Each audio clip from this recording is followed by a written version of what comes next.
Ladies and gentlemen, welcome back to another episode of Canopy Cast with your hosts Christopher McGurn, John Michael Price, and Michael O'Connor. Canopy Cast is a guest-based podcast that showcases an ecosystem of expertise through thought leadership and innovation. We bring people together to provide value for our audience through impactful stories and experiences. Canopy Cast, an ecosystem of expertise. Today's episode is brought to you by Oxenham Group. The Oxenham Group is a recruiting company that focuses on why a person takes a job and what makes them stay. They do this by understanding one's motivation, skills, and personal mission. Oxenham's proprietary process focuses on three main areas: sociologist-prepared questions, IBM-proven assessments, and Gallup-Clifton strengths. The combined results give the interviewer valuable insight into the potential for close alignment and the likelihood of engagement. For more information, please call 605-610-3026 or visit their website at oxenhamgroup.com. Hey everyone, welcome back to Canopy Cast. This is John Michael. With me are Christopher McGurn and Michael O'Connor. Today with us we have a special guest, Max Mirho. Welcome to the show.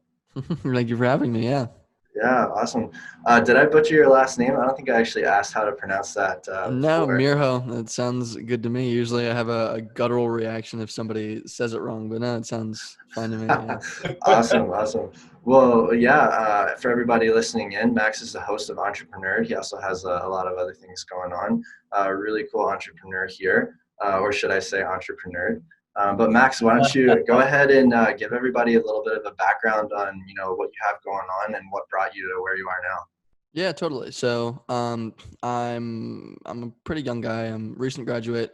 Graduated from university about a year ago. But the main thing that I've been working on is EntrepreNerd. It's a live stream online where I essentially try to teach small elements of entrepreneurship in a really simple, easy to digest way. So I started with a video series, I think around 2 years ago.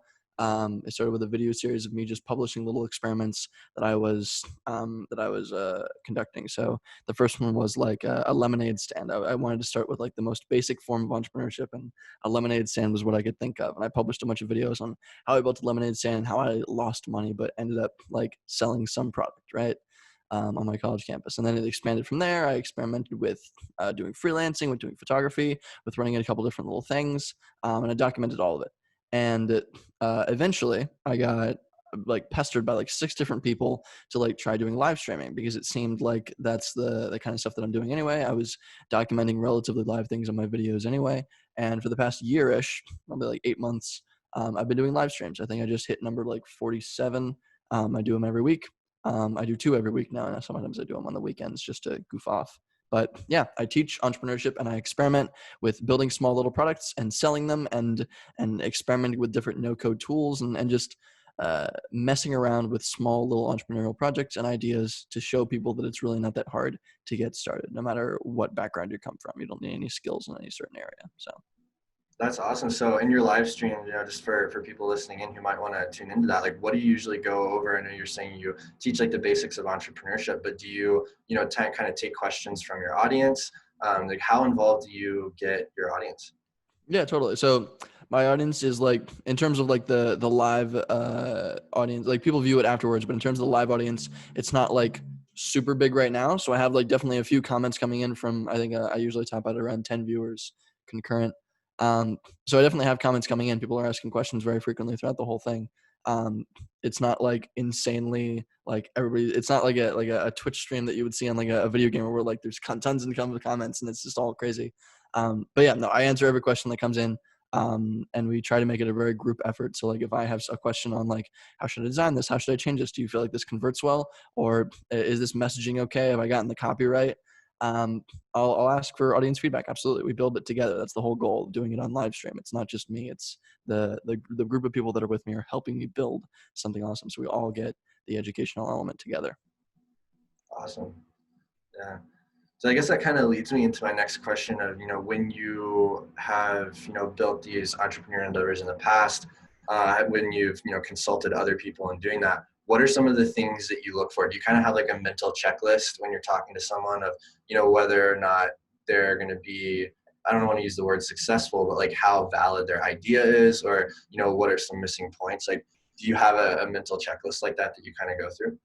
Yeah. So I talk to a lot of starting entrepreneurs like myself, trying some really cool things out. People are building some wild things on the internet. It's really cool to see. But the main thing that I see, by and large, that I feel like is heavily ignored is customer discovery. Have you done customer discovery? Have you taught? And customer discovery is the process of going out and interviewing people that might buy your product, right? Interviewing them on their problems, interviewing them on what issues they're having, interviewing them on like what they deal with on a day-to-day basis and how your product might eventually solve that, right? It's not going out and saying, hey, I'm building this really cool platform to help you solve like your issues with your currently using baby bottles. How do you use baby bottles, et cetera, et cetera. Like it's not going out and telling people about your cool idea because everybody's going to agree that your idea is cool, right? Then you're not going to get positive feedback and not going to get useful feedback on how to make your product the best. If I see an entrepreneur going out and regularly talking to potential customers and asking about their problems, asking about what they're dealing with, asking like what tools they're currently using to solve those problems, and what the problems are with those existing tools. If I see somebody doing that, then I always know that somebody's on the right track and they're going to figure it out regardless, right? Because that kind of customer feedback is like the make it or break it for every beginning entrepreneur that I've ever seen. And that's what I've seen in like college entrepreneurs. That's what I've seen in 40-year-old experienced entrepreneurs. It doesn't matter where you're at. As long as you're doing customer discovery, you're going to figure out what your customer needs and how you can actually solve that with a product. But a lot of people miss that. That's the most missed step in terms of building something. That's really good feedback. Thank Yeah, you. that's good to hear. That's helpful. Thank you. Yeah. And I've written a couple little things on how to do customer discovery. Actually, I published a little website on it recently, and I tried to launch it on Product Hunt and it flopped. But it's a useful little website. It's customerdiscovery.info. You can learn more about how customer discovery functions there. I try to write up a little just documentation of like what I've learned and how I've done things. So if anybody's interested, you can check that out. That's good to know. Yeah. Sure. Yeah. That's fantastic. I love. Oh, Chris, you were about to say something? No. Go for it. Okay.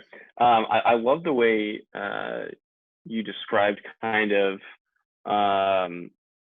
like how I love how like Jam's kind of question, you know, well, what's the process? What do you usually do? You just immediately jumped into like what you actually practically need to do right now and like physically do.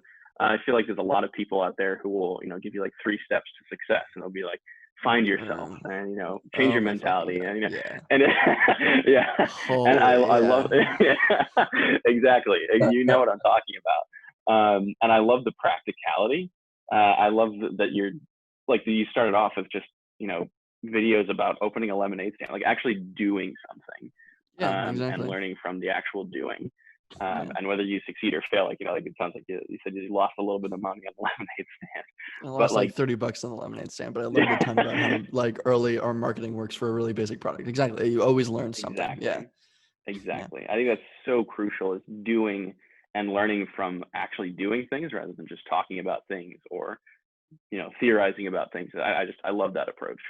I'm super glad you like it. Yeah. And that's the whole premise of EntrepreNerd. Like that's the whole reason that I initially built it. I started the videos because I saw people, I was personally like, I had no idea what the heck to do, right? I was looking for education on entrepreneurship. I was going to a really awesome university in the business school for entrepreneurship, right? I was trying my best to like get an education on how this stuff actually functions.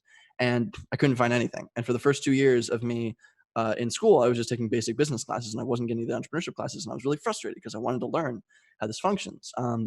So I ended up networking for like a year. Great. Got me a great network and I learned a ton. But then after that, I started experimenting.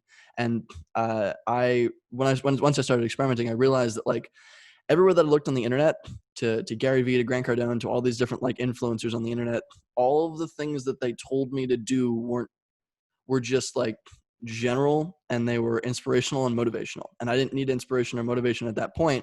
I needed information.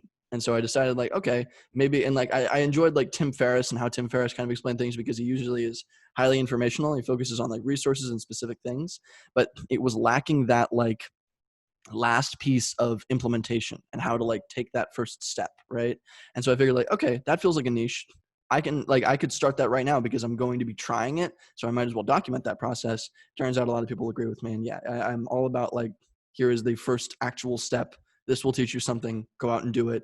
Here's exactly how you do it. I will show you on a live stream. And yeah, so I'm really glad that resonates with you, because I'm still experimenting with it. Yeah.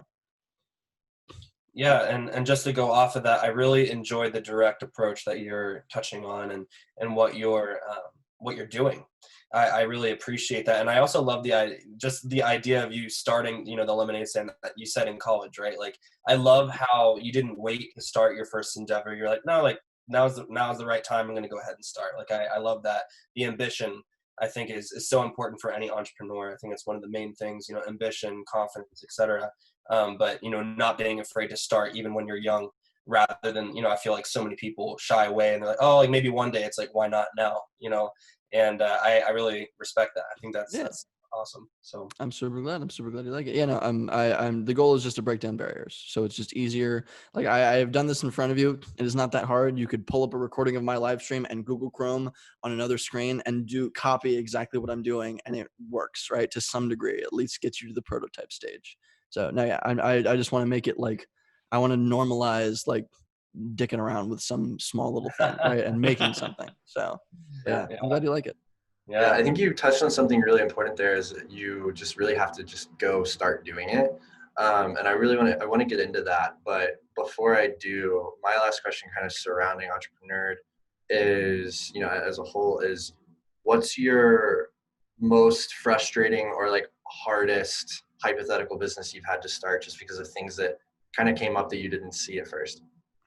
Yeah. So it was probably the first one that I initially started. So the first project that I really jumped into that like had like tech product, right? Like some like actual like product kind of sustainable thing. Like Lemonade is a product, sure, but it was just kind of an experiment, right? The first thing that I actually wanted to build into something real was a little platform called YesPGH. It was Young Entrepreneurs Society of Pittsburgh.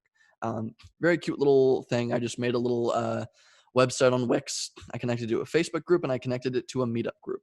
And then I made a sign up form on MailChimp where you could just sign up drop your email in it, and it would, I would send you internship opportunities in the local area for startups that I knew, right? Because I had just been networking for like a year. I knew a bunch of different startups and they were all looking for interns, and they were like, "You're a student, you can find interns." And I'm like, and so I and a bunch of my friends were also asking me like, "Hey, you know startups, can you find internships?" And I'm like, So I eventually just threw this thing together in a weekend. It took me an actual weekend to throw this little website together. Never building a website before ever. Wix is incredibly easy to use. And I just started showing people. I was like, hey, yespgh.com, hey, yespgh.com. And I ended up getting around like 90 signups in my local, just my local little college community. And I ended up getting, I think, like 3 people internships over the period of like 5 months that I did that. That was really, really cool. I really, really liked that. And that worked really well. That was a big time commitment. I hosted events. I did a bunch of different little things to advertise this newsletter. That ended up kind of falling by the wayside as I got distracted with other stuff after the summer hit. So I didn't go back to it for like a year. But I recently, a few months ago, picked it back up and was like, how can I automate this? Instead of publishing newsletters every weekend and putting a ton of like man hours into this, how can I automate this? So that was where it started to get really tricky. Because if I'm putting a ton of effort in and I know this is my only thing and I'm working on this one thing, it was shockingly easier. But I had a bunch of other stuff going on. It was really weird. And automating it is a shockingly difficult process. I threw up a different kind of website. I used something called Sheet to Site, and I tied the same domain name to it. But Sheet to Site essentially let me set up an automated internship listing platform for $30 a month, a little expensive, but like it does all the hosting for me. Everything else is taken care of. And all I have to have startups do is input into a Google form, and it autofills the entire website with all the information that the student needs to know, right? So the posting is all automated. Great. Awesome. Love that. That was huge. So I finished the first little step of automation. But the part where I ran into problems was like making sure that people consistently use that website and use it as a resource, right? Because it's hard to get people to like go back and check something. Even if they're looking for something important, like an internship, right? They might check it first, but I regularly had it updated every week. I would try to like find more startups with internships. And it ended up just like I called a bunch of different career services groups and they were into it. And I tried to target the universities themselves and get them to publish it to the students. And that worked a good bit for a while. I was getting like, I think like 20 visitors a day, but then it just kind of just slowed down. It started to slow down again. Like, okay, well, how do I boost this back up? I have no way to notify my audience. I don't have any way to get people back to the thing. So I thought about incorporating a newsletter, and it ended up just kind of falling by the wayside again. So I'm probably going to pick it up again, but it's hard to like keep something consistent. I feel like I should have some form of an automated newsletter. Whenever I update something, maybe there's something that's sent out to people when something is submitted to the Google form. I don't know. I'm getting too deep into the specifics. Point is, getting somebody to consistently use something is really tough. And that's definitely where I can create resources. I can create stagnant resources really crazy easily, right? Customer discovery.info, great example. I whipped that sucker up and probably took me like 7 hours of just writing overall, just to fill a little website up, right? But to get people to consistently come back to that and use it as a resource, that's where I'm having some issues, right? I need to learn some marketing methods or some follow-up methods. So that was definitely where I think I've run into most of the trouble for some of my little projects. I think that's so great though that you see what you're struggling with, you acknowledge that, and you're coming up with a plan to tackle that rather than like, oh, like I'm doing fine. You know, I think that's the first step, is obviously acknowledging what are you struggling with, how can you improve, what do you need to work on. So props to you for that. I just had a quick question. Kind of going back to the origin, like you definitely seem like an entrepreneur at heart. Has that always been the case? Did you always want to be an entrepreneur from a very young age? I mean, obviously you started in college, but like when you were in high school, did you want to be an entrepreneur, do your own thing, or did you have like, you know, something else kind of planned out? Like, oh, like I want to be, you know, a lawyer, I want to be a doctor. Like, what did you want to pursue when you were young? Um, I mean, when I was in high school, I really had absolutely no concept of what I wanted to do. It was very, very all over the place. When I was senior year of high school, my dad has always been a business guy. He's a lawyer. He's done a tech startup. He's still building a tech startup. He's incredibly successful in that kind of realm. So he was always very like motivating me, like, hey, I really think you'd be good at business. You know, like I feel like you have the skill set for business. And I was like, okay, business. And I didn't really know what I wanted to do beyond that. I knew startups were really cool. He also got me really interested in startups. I feel like before I was 18, I wasn't a very free thinking human being. I was just kind of going with the flow, doing whatever. And it worked out. But I ended up going to business school, ended up trying to dive into entrepreneurship. But 2 years into 2 years into college, towards the end of my sophomore year, I feel like I kind of like woke up and I was like, okay, wait, I can pursue this on my own. I can actually learn things on my own. I can talk to people. I can learn stuff independently. And it's not just like school is going to teach me everything that I need to know. Right. I suddenly got a burst of motivation. Like I'm bored. I feel like I need to be doing something. Yeah, and that was actually my next question, is what did you study in college? Was it just like a business major? Was there like a specialization in entrepreneurship? Like what did you study? Yeah, it was just business with a focus on entrepreneurship, which means I took, I think, 4-ish entrepreneurship focused classes over the period of my college career. But I took like a billion business classes, so I got a general business education. It's a really solid business school, and they actually have a really really great entrepreneurship program. I think it's really highly ranked. But I definitely learned Good. almost everything that I know outside of school, just trying to experiment with stuff, right? Because it's just 10 times more practical that way. Yeah, life's the greatest lesson. Yeah. For sure. It's really interesting how you can go from, getting a degree to like actually like making the decision like, hey, I'm gonna learn this stuff on my own. And it's two completely different things. Yeah. I don't know really necessarily what like got me motivated to jump into that. Like all I did to start was I didn't start building things for another year, right? At the end of my sophomore year, I was just like, hey, I should talk to people. And I emailed 3 local startup entrepreneurs, and two of them got back to me, and I sat down with them for like an hour over coffee, right? Very, very simple. But that was like what got me like turned on to the idea of this is a thing, this is real, like this is like practical. This isn't just like some like this isn't something that I'm going to learn over the next 2 years in school and they're going to show me how to do it. I'm going to get a job in, right? It's not just some typical little path. Um, I just got on a huge networking kick, and I talked to people, and I probably interviewed over 100 founders and CEOs of like tech startups for like the next year. And I learned a ton, and it was great. After a certain point, it was kind of not useful anymore. I think it was a little bit overkill, but I built a great network, and that was also very, very helpful for me doing a lot of other future projects. So, but I started with just networking, and I would also recommend that of other people. Just start interviewing successful entrepreneurs on like how to get started. And then a year later, I actually like started the little newsletter. It took me a while though. So. Yeah. I mean, speaking of networking, speaking of, just getting out there and doing and meeting people like you're saying, I think, it's a good intro to Moss. You're telling me a little bit about Moss Generation. What are you doing with that right now? Obviously not a whole lot with COVID, but give us a little backstory. I know we talked about that, but would love to hear more about, future plans with that. And obviously anybody in the audience who is in, Pittsburgh area might be able to benefit too. Yeah, rock on. So, basically, Moss Generation is it's one of the first like more like large scale projects that I've started. Probably definitely the first large scale project that I've started. It was right after a few months of me doing Yes PGH. I was building the newsletter. Things were going great there. It was right around that time that I started posting on LinkedIn as well. In my networking kick, I met a guy named Andy Chan, still like my best friend today. Love that guy. He's one of my best friends. Really, really cool dude. But we built Moss Generation together. I was going around interviewing a bunch of different CEOs and blah, blah, blah in the Pittsburgh area. I was like, hey, what if I just got all of you guys together, like all you founders together? And they're like, no, that's a dumb idea. And so I didn't pursue it.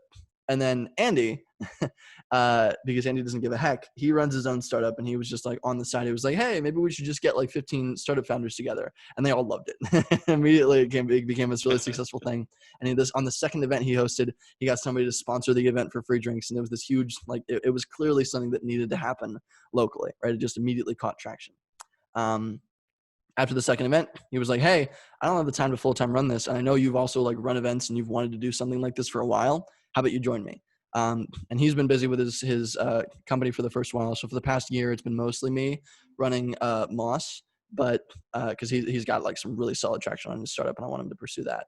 But it's essentially just an exclusive event group for founders and for founders of local tech startups in Pittsburgh, right? You have to have traction on your product. You can't just be somebody that says they're going to be starting something. You can't just be somebody that threw up a website, right?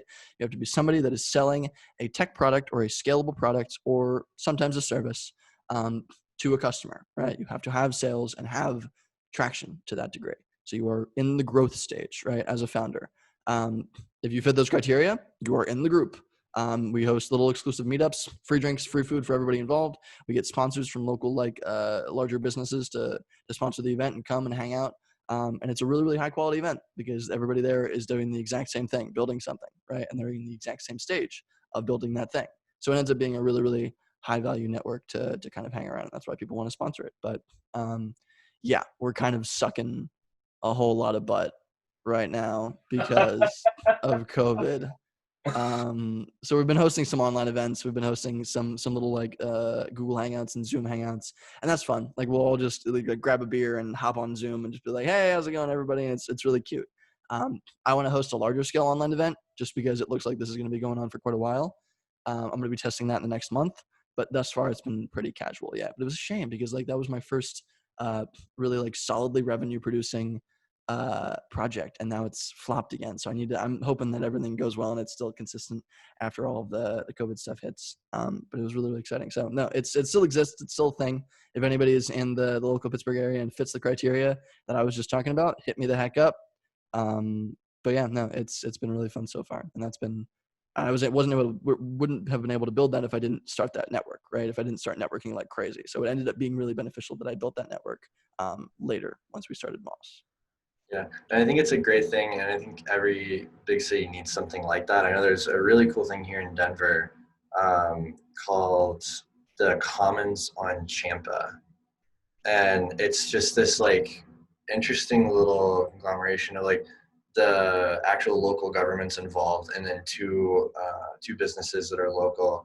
I can't remember the name of them right now, are also involved, and they just do mentorship and everything. And essentially they, back a couple businesses every year who are in startup or growth phase, and they put them through this incubation program.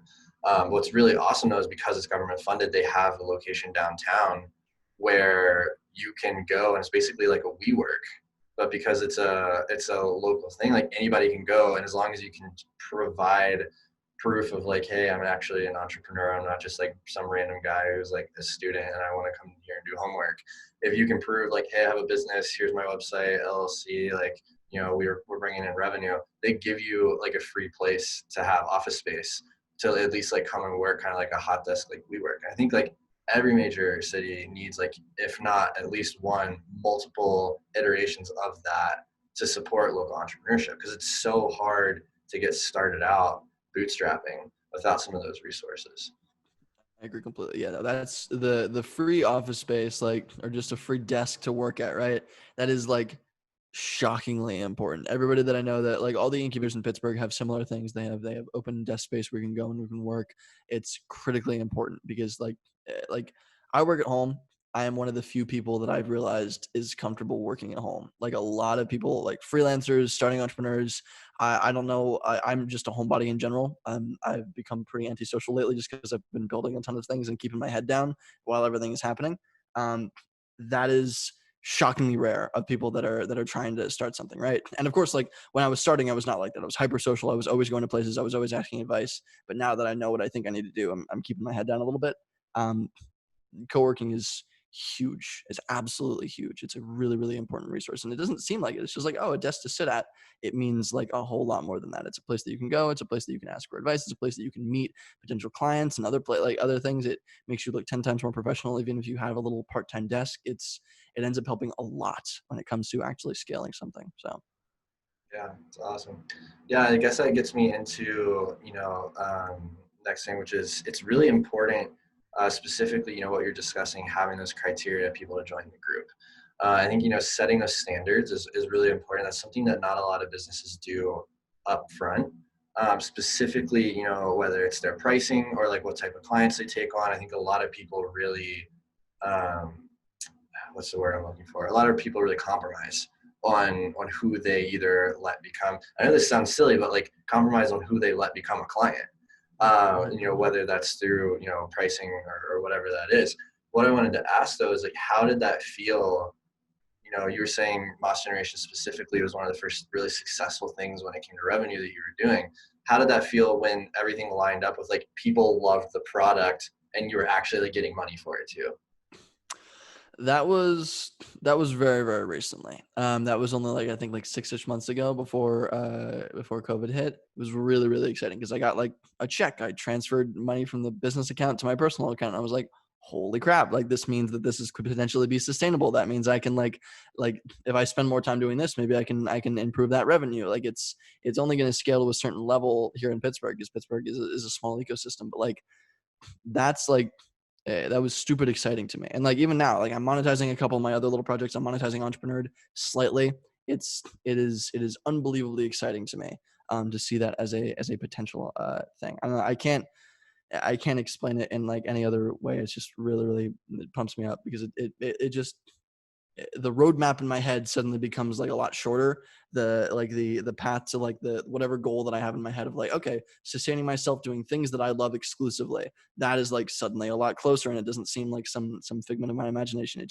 It puts like a very defined like traction metric on, if I keep doing this, things will go well, right? Like you now have a consistent path. You're not just taking every opportunity that comes along the way. So really, really exciting. I don't know how to explain it beyond that. Yeah.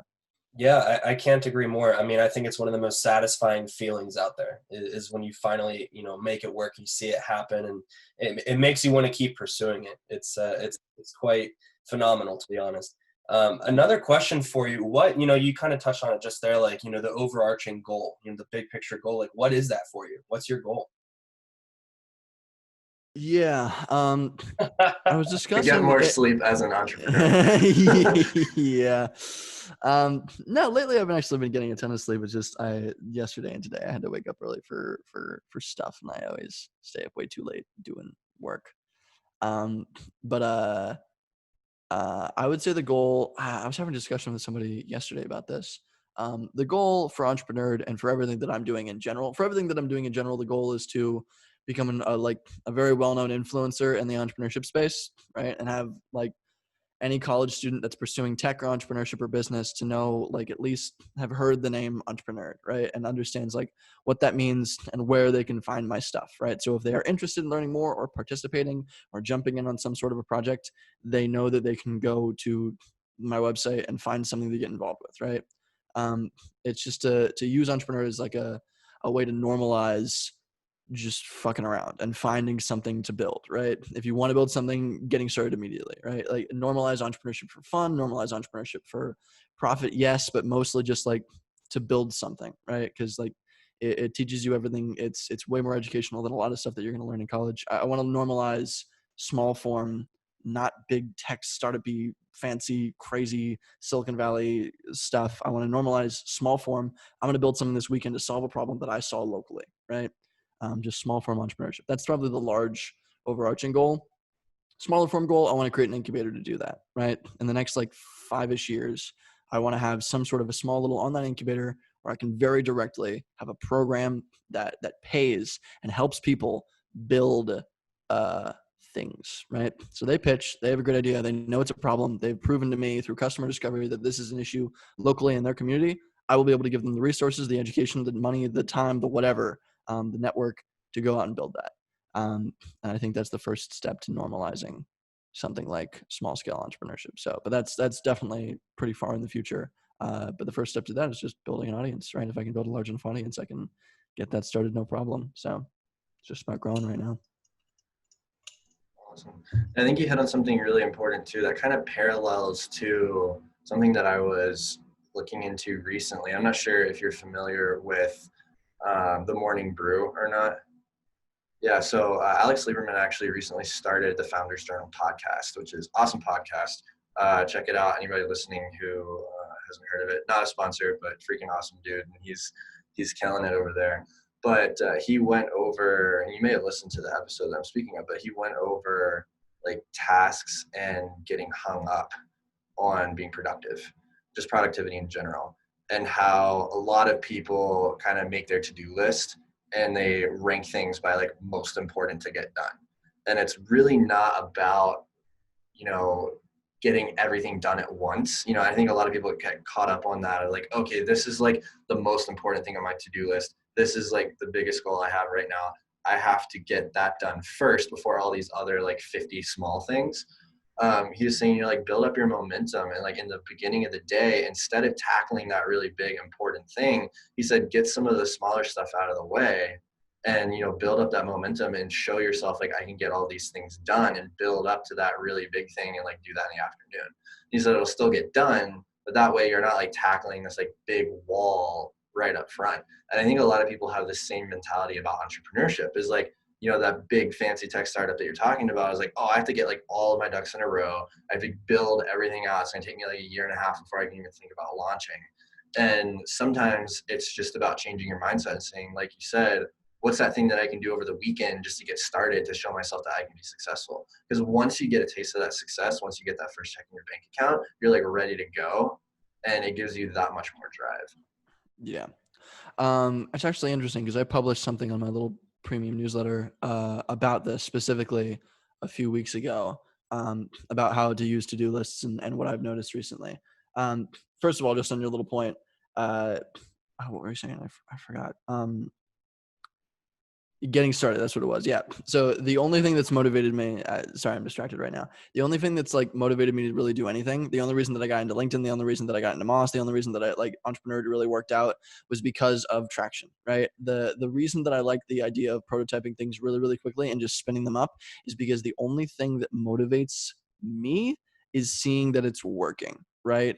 Because I can whip something, I can whip up stuff all day. That's great. But the only thing that's going to keep me consistent is if people give me feedback like, yo, this was awesome. Yo, this is really cool. What got me into entrepreneurship was that the second that I started ESPGH, the little newsletter and then the little events, is everybody that I told this to, they were like, dude, that's amazing. You have to keep doing that. That's incredibly valuable, et cetera, et cetera, et cetera. Right? I was getting feedback from people. And every time that I posted on LinkedIn, people were like, this is awesome. Keep this up. Right? That positive extrinsic motivation from the outside, that traction metric, right? Whether that's getting paid, whether that's just gaining followers, whatever it is, getting readers, getting an email in your inbox. That is what I think motivates. I think that's the motivating factor behind like everything that people do. That at least like for me, that was what got me to stay consistent with anything at all. Because otherwise I'm just going to get distracted. I'm going to find something new that's really cool and I'm going to go and do that instead. Right. And that didn't like help. Like I learned how to build something great, but I didn't like keep consistent with something to the point where it was going to make me anything valuable. So like motivation from the outside, finding that level of traction first is hugely important for people just starting, because otherwise you're going to flop out. You're going to find something new. You're going to get excited with something else and you're not going to find that consistency that you're not going to grow something, right? Second, on the to-do list, massively important. Yes, I don't personally read the Morning Brew. I try to keep the amount that I absorb of like content to a very, very specific niche. And Morning Brew is more general business, which is great. Awesome newsletter. I've heard nothing but positive stuff. He's actually started posting on LinkedIn recently, which I really, really like to see. Yeah, Alex same. has, yeah. Really, really cool dude from what I've seen. He hopped on one of my live streams actually a few months ago. He was Really? like, "Hey, how do you live stream?" And I was like, "Well, I use this, this, and this." And he's like, "Thanks." And then he hopped off. It was funny. But yeah, random. But it looks like he's trying to get into live streaming, which is really cool. So I was glad I was able to help. But with to-do lists, the thing that I was writing about is, first of all, like I have friends. I use Todoist. It's a little to-do list app. Very, very simple thing. Plugs into my phone, connects to my computer. I can pop it open on Chrome. I can pop it open in my Gmail, and I can tag emails to it. Very, very nice little to-do list application. Love it. I'm absolutely obsessed with it. And it integrates with Calendar, which I need to mess with. But that I started putting all of my ideas on there, right? And at one point I had like 30 ideas, 30 things that I wanted to get done, genuinely that I needed to get done on my to-do list. And nothing got done because I was absolutely paralyzed because I had 30 fucking things to do on my to-do list. How am I going to tackle which to do first, what I need to do? All of them look the same. I like whenever I looked at my to-do list, I would see like just this wall of different things that need to happen, right? And I could tell myself, okay, I'll do this over the next week. But even looking at 30, I would never get anything done over the next week. I would get 5 out of the 30 things done when I totally had enough time to get it all done. And so what I've started doing instead is, first of all, you schedule things out. If you do something regularly, you do it at a certain day every week, right? So every Sunday you do this. Every Sunday you do this. Scheduling things in appropriate amounts of time. I had something on my to-do list today. I was filming a certain video where I roast Squarespace because I don't like how Squarespace runs ads. And I had that. I hate their ads. I could go and I could talk about that for 15 fucking minutes. But I'm planning on making a roast video about Squarespace, right? And that's going to be a big project because I'm going to edit all that myself. I want to do the first draft myself before I pass it off to my editor. And I have to film a whole different like things. I have to script it all out. That's a big project. And it's one to-do list item. And that's like a lot. That's intimidating, right? I wanted to relax today. That is an unbelievably important thing. That's needs to happen sometime in the next month. But it's not unbelievably important right now. So I moved it to next week.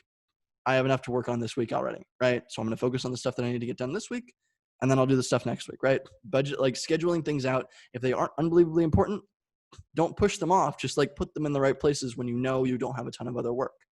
Second thing that I'm doing is tagging to-do list items, because even if I have 5 things on my to-do list, that's still paralyzing because every time I look at the to-do list, I see like, okay, I start calculating in my head, okay, that's going to take me 15 minutes. Okay, that one's going to take me half an hour. Okay, this one's actually a 2-hour project that I need to sit down and block out time for. Okay, blah, blah, blah, blah. And I like every time I look at my to-do list, I'm redoing that in my head and it stresses me right the heck out. So what I started doing instead is on Todoist, you can tag things in 3 different colors: red, yellow, blue. For blue, it takes me less than 15 minutes, or it takes me like less than half an hour. Not a big project, not a stressful project, very easy. I know how to do it. Yellow is for clients, for my digital marketing, personal freelance work. That's like most important. I need to get that done typically before anything else, before any of my personal stuff. And then red, like the video would be tagged in red. That's a larger scale project. That's going to take me more time. That's a bit more of a commitment, right? But I know how long each of those take typically, right? So now when I look at my to-do list, even if there's 10 items, which still happens, I see 8 of them are blue, 1 of them is red, 1 of them is yellow, right? I can immediately see in my head, okay, this isn't that full of a day, right? This is like, I can whip out the first 8 in an hour, right? Because it gives me a structure for looking at how much time each thing is going to take. That little trick right there, personally for me, has saved me so much stress and so much just like time in terms of thinking about and looking at my to-do list. So that's personally stuff that I would recommend. I also just like Todoist. I reached out to them recently and I was like, yo, can we talk? Can I help? Apparently they have an ambassador program and that's really fun. But yeah, that's the stuff that I've learned for to-do list stuff. But yeah, sorry for the rant. I just ended up That's writing. great. I think that's really important, and something that is also paralleled in a lot of development. Developers will do the same thing with, kind of their to-do list of what they have to do for a project. Some softwares use color tagging like that, but what's really popular is like Fibonacci sequencing out, different projects and saying like, okay, if it's like super, super easy, it's a 1, and like 1s take less than 30 minutes. And in development, you can kind of come up with your own structure. Different companies use different time frames. So like for some people, a 1 is like less than an hour. For other companies, a 1's less than 30 minutes, and for others, a 1 is less than 15. And then you kind of do it in blocks of that time. So if a 1 is like 30 minutes or less, then a 2 is an hour or less, and you kind of build it up. And a 3 is like an hour and a half, and then a 5 is like, further and further and further. And what's really important though is they'll say like if you're going over, and some people pick 8, some people pick 13. But if you go over an 8 or a 13, then you're in trouble and you need to break it down further, because like it's really interesting, especially when you're estimating out time that a project's going to take for a client, and you're giving them a number and saying like, hey, this project's going to be X amount of dollars. When you're doing it for development, you have to base it on how long you think certain aspects of the project are going to take. And the further out you get in the Fibonacci sequence, if you lock yourself into the Fibonacci sequence, you go from 5 to 8 to 13, and then next thing you know, you're talking about 21. If you get anything above 13, you're inaccurately estimating how long it's going to take you. And it's super interesting, because I found that to be completely true with like my own projects, as well as like, even if you do it in 15-minute increments, if you're getting above that like 13 mark, and you actually think about like, how long is this realistically going to take me? If you don't break it down further than that, then you're not really being honest with yourself on how long it's going to take. Interesting. That's fascinating. Yeah, I'm glad to see that other people are doing this, a similar kind of structure. That's I like that they use the Fibonacci sequence for that, because it's a relative, like it scales in the same way that your mind scales. Yeah, that's interesting. I want to look into that. Yeah, I don't personally do too much development. I focus on no code stuff, but that's fascinating. Okay. Yeah, look into, I mean, even for no code, even for just like your normal everyday to-do list, like I try to Fibonacci sequence out the timing of things all the time. And I know that like if it's above a 13, it's a big project, and I need to like make its own to-do list. So essentially, like if something breaks an 8 or a 13, you need to make a separate list for it, because it doesn't belong as its own individual item. I can just like see the gears working. No, I'm looking it up on a separate screen right now. This is really cool. Yeah. It's Okay, pretty cool. interesting. I mean, That's fun. I've definitely found it really helpful for anybody out there listening in, like definitely look it up. And for anyone that doesn't understand what the Fibonacci sequence is, it's essentially you start at 0, and then you go from 0 to 1, and then you add the last 2 numbers together. So it's 0, 1, 1, and then you add 1 and 1 to get 2, and 1 and 2 to get 3, and 2 and 3 to get 5, and so on and so forth. But it's a really good way of kind of like extrapolating timed information, and it cascades through a lot of different things, math, nature. I'm sure Mike could get into a bunch of different things about economics with the Fibonacci sequence, but it's really interesting, and it is naturally how your brain pieces things together. I like that. That's awesome. I'm gonna look into that further. Yeah, thank you for the tip. That's really cool. Yeah, something that I've wanted to kind of experiment with too is like Fibonacci sequencing pricing for products, and seeing how people react to that, because those numbers are like really, really natural for people to think of. And like the whole 99-cent thing, like people hate that, and people really, really respect round numbers. And so I've thought about like, okay, whether it's in the dollars or in the hundreds, I wonder like how people would react. I really want to do a case study on how people would react to Fibonacci sequence pricing for products. That's funny. I like that. Yeah. That would be an interesting little test. Yeah, you'd have to definitely put some marketing spend behind it in order to just get people from different areas to check that out. But that would be a hilarious little case study, just to test random little mathematical equations. Like there's also like the golden ratio or something. You kind of equate things out to something like that, and you use that in design, or you use the Fibonacci sequence in pricing. That would be a funny little project just to mess around with. That would be interesting. I wonder if there's any like weirdly natural number scheme that people just are more attracted to. I don't know if that would lead to buying. I don't know. I like that. That's cool though. That's fun. Yeah. What's interesting, most people don't realize this, but the golden ratio and the Fibonacci sequence are actually the same thing. Yeah. It's crazy, but yeah, it's super super useful in design. But like I don't know why, but I really, really want to try it with pricing. That's fun. That would be really fun. Yeah. If anyone has done that, if anyone listening has done that, definitely let us know, because I really want to see how that went. That would be really cool. Yeah.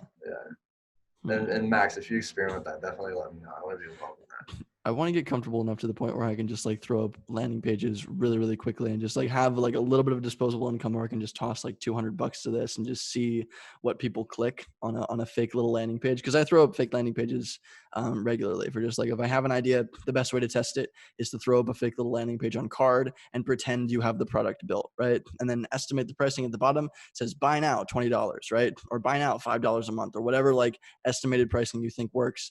And then if people click on that button and fill out and just put a form behind that button of, hey, we're actually not ready. Sorry about that. But if you could fill out the form, we'll let you know.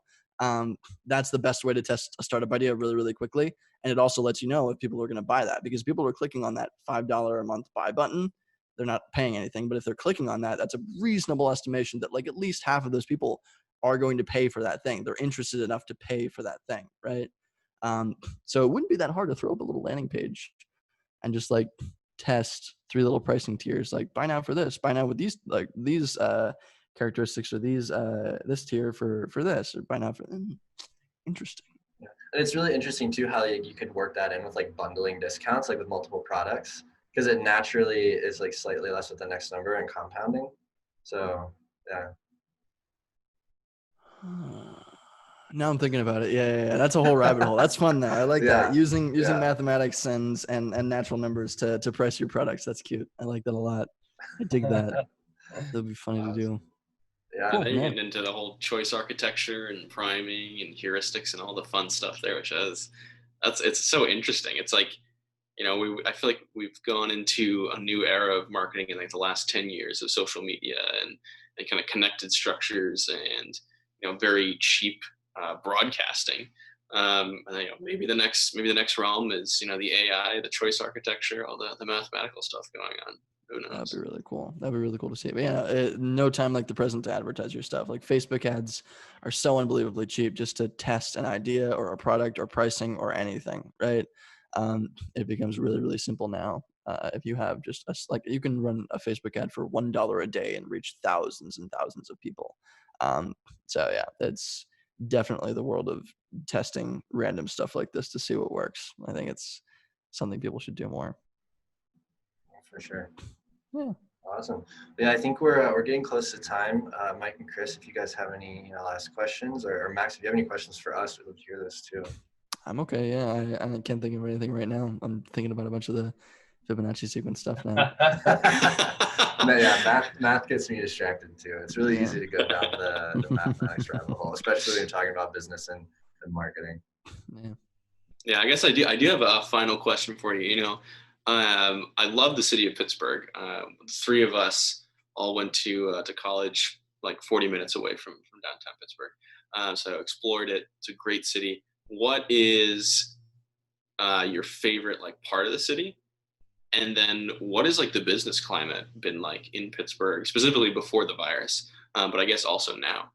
Yeah. So the first of all, my favorite part of Pittsburgh, I think downtown is pleasant.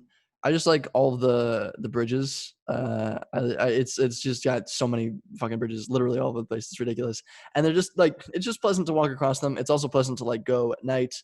And there are some like bridges you can get underneath, like you can like mess around underneath on the little rafters. I like little urban exploration things like that. And Pittsburgh is a really, really nice city for that kind of stuff. So I personally enjoy just like hiking around bridges and the areas around bridges. It ends up being really pretty and full of nature and spooky at night. So yeah, I just like the industrial kind of feel of everything. It's not like gross like everybody thinks it is. It's not like some like smokestacks all over the city. Like when I first came here, I figured it was going to be like the worst air in the world and it was going to be terrible. And the air quality isn't amazing. I won't like overestimate that. But it's a really, really pretty city. Very, very beautiful. And the bridges add actually a really nice little dynamic to it. It's just really fun, although traffic sucks. I was gonna say until you get traffic backed up on the bridges. Until you get yeah, exactly. The city is built on a triangle. It's not a square. It's not a grid. It's a triangle. I feel like the person that made the road system in Pittsburgh was a 3-year-old that drew on a napkin. Exactly. It's disgusting. It's terrible. Okay, we'll have him on the podcast to argue with you, Chris. Yeah. Really, really quick. Specifically, the bridge coming back across. So you're leaving Pittsburgh, going towards the airport. You know what I'm talking about? And you're you're coming from oh geez, Mike, where's that place where I was like, I'm like super. Is it the super strip turned around district right coming now. back on that bridge? Yeah, you're coming back from the strip district, going towards the airport, and you have to like cross 4 lanes and probably like 100 yards to get to the other side of this stupid bridge to keep going in the direction that you want. I was coming back that way one day around rush hour, and this lady had the genius idea to cross all 4 lanes at once without her blinker. And someone almost hit her, and she freaked out and like jerked the wheel, and her car spun sideways, and 2 people like swerved to block her. And it just so happened that they like created a trapezoid with their cars. So her car was like completely sideways on the bridge, and 2 other people had their noses at like her front and back, and they couldn't back up and they couldn't go forward, and she couldn't move. And they had to wait for a tow truck to come to drag her because everyone had to slam on their brakes. And like, luckily no one hit each other, but like everyone was so backed up and they couldn't move because everyone was in their way. And it was just like, I was just sitting there like, what? Like, I had about 30 minutes. I had about 30 minutes to ponder, like, what idiot came up with this 4-lane system? Oh my gosh, it was an interesting time. But yeah, Pittsburgh's a great city. No, I really like it. And also to finish your question, Mike, the business climate here. So in terms of startups here, I spend most of my time in startups. That's just like where my network here, and that's most of the people I've networked with. There's a few travel startups locally that have been struggling a lot with COVID. Everybody else is honestly doing pretty okay given what's going on. Because we have Carnegie Mellon University and Pitt, Pitt has a really great medical school, and Carnegie Mellon has the best technical school in the world. When it comes to computer science, when it comes to robotics. So we have a ton of robotics and like deep tech, AI, ML, really, really cool startups here. A lot of them move to Silicon Valley. That's just the law of nature because they can get paid more out there, even though their quality of life is less, whatever. It is, if you balance it out mathematically, if you use basic algebra, you are having a worse life if you go to Silicon Valley. Anyway, we have a lot of robotics here. We have a lot of deep tech here. And generally, from what I've seen, we have a lot more startups than most other cities our size. But the investment scene does kind of suck here just because we aren't some big city. We do have a lot of tech and a lot of Silicon Valley groups that are connected to Carnegie Mellon specifically. But they end up moving to Silicon Valley anyway. And there's kind of like a really direct, kind of tappable pipeline there. But I would highly recommend it for anybody getting into AI, anybody getting into ML, anybody getting into robotics, anybody getting into road tech. We're really big on road tech, and a lot of autonomous driving. We have a ton of autonomous driving stuff here too. But really, really deep tech scene. We really like the deep tech here. That's why. Yeah, exactly. Because I think actually the methodology for a lot of the startups here is if we can do it in Pittsburgh, we can do it anywhere. That is literally their methodology. Yeah. It's disgusting. No, you can make it work there. I like that. So dumb. Yeah, because I think like one of the bigger self-driving startups isn't Argo based in Pitt. Yeah, there's a lot. It's nearby. Crazy, yeah, crazy amount of tech there. They have big offices here at least. I think they're based nearby, but they have big offices here. Yeah, and then Aurora also has a bunch of people here. Uber also moved their little autonomous driving headquarters here a while ago, and that was a really, really big deal, and that was awesome. And we have a bunch of others that are competing in the space. It's really crazy to see. So, but yeah, Argo's definitely big presence here. Well, hey, thanks so much for coming on the show. Everybody listening in, check out EntrepreNerd. Help this nerd get his goals met. Community and everything. It is awesome talking to you, Max. Thank you again so much for coming on the show. We really enjoyed having you on. Absolutely, yeah. Thank you for bringing me on the show. This is a ton of fun. Yeah, glad to hear it. Awesome. Well, yeah, we'll drop all of your socials and links to websites and stuff and show notes for people to check out. And until next time, everybody.